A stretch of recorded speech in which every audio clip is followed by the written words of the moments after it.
പ്രധാനമന്ത്രി നരേന്ദ്രമോദിക്ക് സമാധാനത്തിനുള്ള നോബൽ സമ്മാനം നൽകണമെന്ന് ഞങ്ങൾ കരുതുന്നതിൻ്റെ കാരണങ്ങളിതാണ്. US ആസ്ഥാനമായുള്ള ഡിക്ലറേഷൻ ഓഫ് കോൺഷ്യസ്നസിന്റെ സ്ഥാപകൻ അദിപൻ ബോസ് നംജി പറഞ്ഞിരിക്കുന്ന ചില കാര്യങ്ങളാണിത്.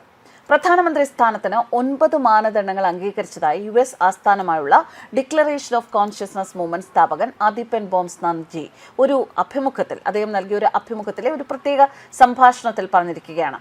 അദ്ദേഹം പറയുന്നു, നരേന്ദ്രമോദി നൊബേലിന് പരിഗണിക്കപ്പെടും. സമാധാന സമ്മാനം അതിലൊന്നായിരുന്നു ഓപ്പറേഷൻ സിന്ദൂർ. കാരണം ഓപ്പറേഷൻ സിന്ദൂറിൽ ഇന്ത്യക്ക് മേൽക്കൈ ഉണ്ടായിരുന്നു. രാത്രിയിൽ വെടിനിർത്തൽ പ്രഖ്യാപിക്കപ്പെട്ടു. ഒരു വലിയ യുദ്ധം ഒഴിവാക്കുക എന്നതായിരുന്നു അതിന്റെ ലക്ഷ്യം. അതിൽ അദ്ദേഹം വിജയിച്ചു.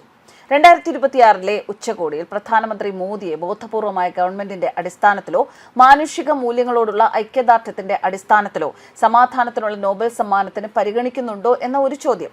ആ ചോദ്യത്തിനാണ് ബോധപ്രഖ്യാപനം US കാലിഫോർണിയയിൽ ആസ്ഥാനമായുള്ള ലാഭേച്ഛയില്ലാതെ പ്രവർത്തിക്കുന്ന ഒരു സംഘടനയാണ്.